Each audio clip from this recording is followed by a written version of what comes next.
Hello, आज हम पढ़ेंगे मेम्ब्रेन पोटेंशियल टॉपिक के बारे में। तो इस टॉपिक में क्या है, मेम्ब्रेन का पोटेंशियल के बारे में बात करेंगे। पोटेंशियल क्या होता है? Potential is a kind of voltage जो कि आयंस के मूवमेंट की वजह से डेवलप होता है। ठीक है, अब सबसे पहले हमें ये जानना ज़रूरी है कि सेल के अंदर सबसे ज़्यादा कौन सा आयन होता है, दैट इज़ पोटेशियम। तो इसलिए एक स्टेटमेंट लिखी होती है कि cell is a bag of potassium. Cell है एक बैग का थैला है, क्योंकि सेल के अंदर सबसे ज़्यादा आयन कौन सा होता है? पोटेशियम आयन होता है। तो cell is a bag of potassium ion. अब हम बात करते हैं आरएमपी की। तो इसमें दो टर्म्स हम पढ़ेंगे, RMP and equilibrium potential. RMP is resting membrane potential. तो हमारे पास हमें तीन चीज़ों का आरएमपी याद रखना है। RMP of neuron, muscle, skeletal muscle and cardiac muscle. तो न्यूरॉन का होता है -70 milli volt, muscle, skeletal muscle का -90 और कार्डिक का भी -90 होता है।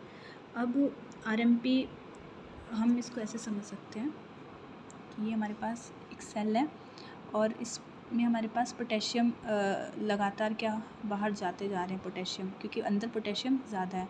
तो जब पोटेशियम लगातार बाहर डिफ्यूज़ होते जा रहे हैं तो सेल के पास पॉजिटिव चार्ज की कमी हो जाएगी। तो सेल के अंदर एक नेगेटिव पोटेंशियल डेवलप हो जाएगा, क्योंकि कॉन्टिन्यूसली पोटेशियम बाहर जाते जा रहे हैं। तो ये जो नेगेटिव पोटेंशियल डेवलप हुआ एक सेल में, वो ये सेल रेस्टिंग सेल है। रेस्टिंग सेल क्यों बोल रहे हैं हम इसको? क्योंकि अभी इस सेल को कोई एक्शन पोटेंशियल नहीं आया है स्टिमुलेट करने के लिए। नॉर्मल रेस्टिंग सेल है बॉडी का, न्यूरॉन्स का ले लो या फिर मसल्स, स्केलेटल मसल का ले लो। बिना किसी डीपोलराइजेशन के भी सेल अगर रेस्ट पे है तो पोटेशियम उससे लीक होता रहता है।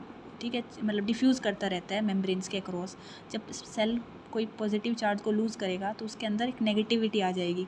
ठीक है, तो नेट नेगेटिव हो जाएगा इसके अंदर, और वही उसी को हम क्या कहते हैं? Resting membrane potential. कि सेल जब रेस्ट पे है तो उसके अंदर कुछ पोटेंशियल डेवलप हो रहा है जब वो रेस्ट पे, जब वो डीपोलराइजेशन नहीं हो रही है उसके अंदर, तो उसी को बोलते हैं आरएमपी।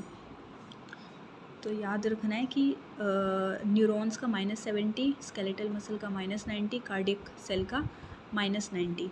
अब एक स्टेटमेंट लिखी होती है कि आरएमपी किस लिए डेवलप हुआ। ये आरएमपी पोटेशियम की पैसिव डिफ्यूजन की वजह से हुआ। अभी यहाँ पैसिव वर्ड इंपॉर्टेंट है, क्योंकि हमने यहाँ एटीपी यूज़ नहीं करा सेल को बाहर भेजने के लिए। अगर हम एटीपीएस, सोडियम एटीपीएस पंप की बात करते हैं तो वो एक्टिव डिफ्यूजन होता है। एक्टिवली एटीपी का यूज़ करके वो पोटेशियम और सोडियम का डिफ्यूजन कराता है। बट यहाँ पे पोटेशियम पैसिवली डिफ्यूज़ कर रहे हैं सेल के मेम्ब्रेन के अक्रॉस। तो ये पोटेशियम की वजह से आरएमपी डेवलप हो रहा है।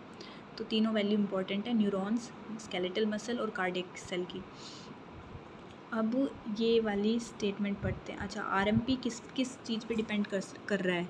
आरएमपी एक तो डिपेंड कर रहा है कि कंसंट्रेशन ग्रेडियंट, अंदर जितना ज़्यादा पोटेशियम होगा उतना ज़्यादा बाहर डिफ्यूज़ हो पाएगा। ओके, अच्छा, इस कॉन्सेप्ट से रिलेटेड एक और चीज़ याद रखनी है कि लेट्स से ये सेल है हमारे पास, ओके, और आपके पास बाहर 2000 पोटेशियम है और अंदर है 5 पोटेशियम।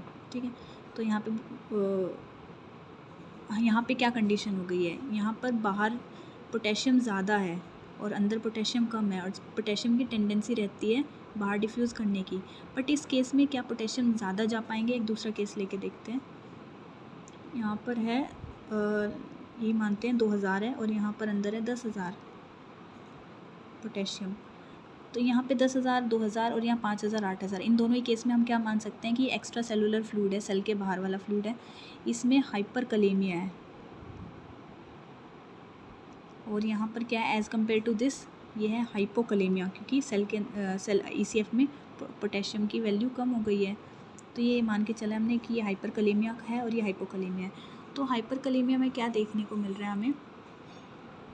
सेल से पोटेशियम कम बाहर जाएगा, क्योंकि अंदर कम है बाहर ज़्यादा है, और टेंडेंसी रहती है डिफ्यूजन में, पैसिव डिफ्यूजन में ग्रेडियंट फॉलो करने की। अंदर कम है तो इतना पोटेशियम बाहर नहीं जा पाएगा, तो इसकी जो डिफ्यूजन है वो रुक जाएगी और पोटेशियम अंदर ही रहने लग जाएगा। तो देखा जाए तो जब पोटेशियम बाहर नहीं जा पा रहा तो नॉर्मली अगर ये बाहर जाता है तो यहाँ नेगेटिविटी डेवलप हो जाती है। अब ये बाहर नहीं जा पा रहा है तो यहाँ नेगेटिविटी की जगह पॉजिटिव चार्ज एक्यूमुलेट हो जाएगा। तो ये वाला सेल, इसके अंदर क्या चार्ज रहेगा? पॉजिटिव चार्ज रहेगा अंदर की तरफ। जबकि इस वाले सेल में, इसमें बाहर 2000 है, अंदर 10,000 है, तो एक हाई ग्रेडियंट बन गया। तो ये वाला पोटेशियम बाहर जाने की टेंडेंसी रखेगा पैसिवली 10,000 से 2,000 की तरफ, तो अंदर बहुत हद से ज़्यादा पोटेशियम बाहर चला जाएगा, तो यहाँ बहुत ही ज़्यादा नेगेटिविटी डेवलप हो जाएगी। तो इस वाले सेल के अंदर चार्ज कौन सा हो गया, नेगेटिव चार्ज डेवलप हो गया। इन दोनों ही केस में इसमें अंदर पॉजिटिव चार्ज हो गया, इसमें अंदर नेगेटिव चार्ज हो गया। अब इस वाले कॉन्सेप्ट को समझने से पहले ये समझना चाहिए हमें कि एक सेल का डीपोलराइजेशन का मतलब क्या है, हाइपर पोलराइजेशन का मतलब क्या है और रीपोलराइजेशन का मतलब क्या है। ये एक सेल है या न्यूरॉन कह लो, ओके। तो इसके अंदर जब भी हमेशा लेट्स से इसमें नेगेटिव चार्ज है, ओके, क्योंकि हमने देखा अभी रेस्टिंग मेम्ब्रेन पोटेंशियल नेगेटिव होता है, नेगेटिव है। अब इसके अंदर कोई भी इम्पल्स आती है तो इसके अंदर सोडियम चैनल खुल जाते हैं, वो सोडियम चैनल अंदर आकर के इसको पॉजिटिविटी देते हैं। तो जब भी चार्ज सेल के अंदर क्या होता है, पॉजिटिव होता है, नेगेटिव से पॉजिटिव बना चार्ज, तो हम उसको क्या बोलते हैं कि सेल क्या हो गया है, डीपोलराइज हो गया है, ओके। अब वो सेल पॉजिटिव से वापस नेगेटिव बनेगा, क्योंकि ये वाले सेल के अंदर जो चार्ज था अब ये लूज़ करेगा वापस, तो ये वापस नेगेटिव हो जाएगा। तो वापस पॉजिटिव से जब नेगेटिव हो जाएगा तो हम इसको बोलेंगे रीपोलराइजेशन, रीपोलराइज हो गया है, ठीक है।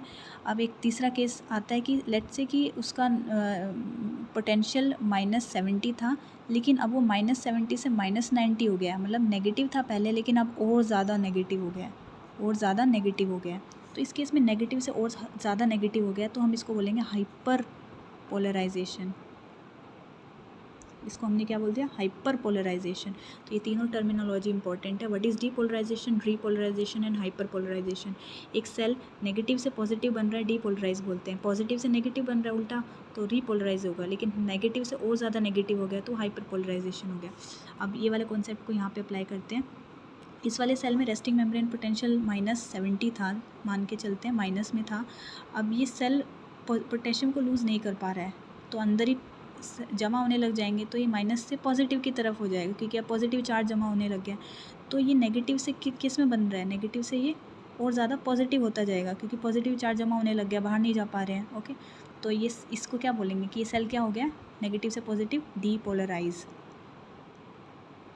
सिमिलरली इस वाले सेल में देखेंगे, इसमें 10,000 से 2,000 की तरफ भागा और ज़्यादा टेंडेंसी रहेगी भागने की, तो सेल पॉजिटिव चार्ज लूज़ कर रहा है, मतलब नेगेटिव हो गया है। तो एक सेल पहले -70 था, अब इसने ज़्यादा ही और ज़्यादा लूज़ कर दिया बाहर, तो ये -70 से -90 तक जाएगा, तो ये नेगेटिव से और ज़्यादा नेगेटिव हो गया, तो ये सेल क्या हो जाएगा, हाइपर पोलराइज। तो ये वाला कॉन्सेप्ट याद रखना, आगे इसको एक्सप्लेन और ज़्यादा करूँगी यहीं पे, ठीक है। तो इन दोनों इस कॉन्सेप्ट से ये स्टेटमेंट याद रखनी है कि हाइपोकलेमिया, जब सेल के बाहर पोटेशियम कम हो तो अंदर ही तो सेल में हाइपर पोलराइजेशन हो जाएगी।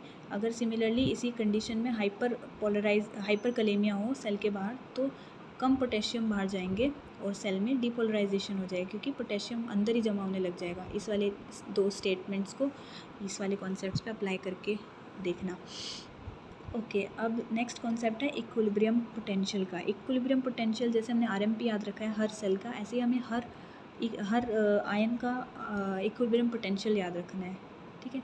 इक्विलिब्रियम पोटेंशियल की वैल्यू याद रख लो सिंपल, तो पोटेशियम -90, सोडियम +60 एंड क्लोराइड -70।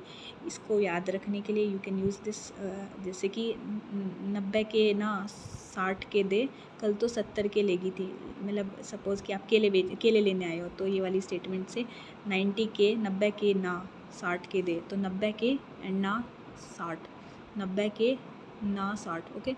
कल 70 के लेगी थी, तो कल 70। तो याद रखना किस में माइनस है किस में प्लस है, पोटेशियम पॉजिटिव रखता है। अब एक अलग से स्टेटमेंट में क्वेश्चन आ सकता है कि किस आयन का इक्विलिब्रियम पोटेंशियल न्यूरॉन के आरएमपी के इक्वल है। तो यहाँ पे इन दोनों को कंपेयर करेंगे तो हमें मिलेगा कि क्लोराइड है वो -70 है, जबकि उधर न्यूरॉन का जो आरएमपी है वो भी -70 है। तो ये वाली इम्पॉर्टेंट स्टेटमेंट है। तो ये था पूरा मेम्ब्रेन पोटेंशियल का टॉपिक।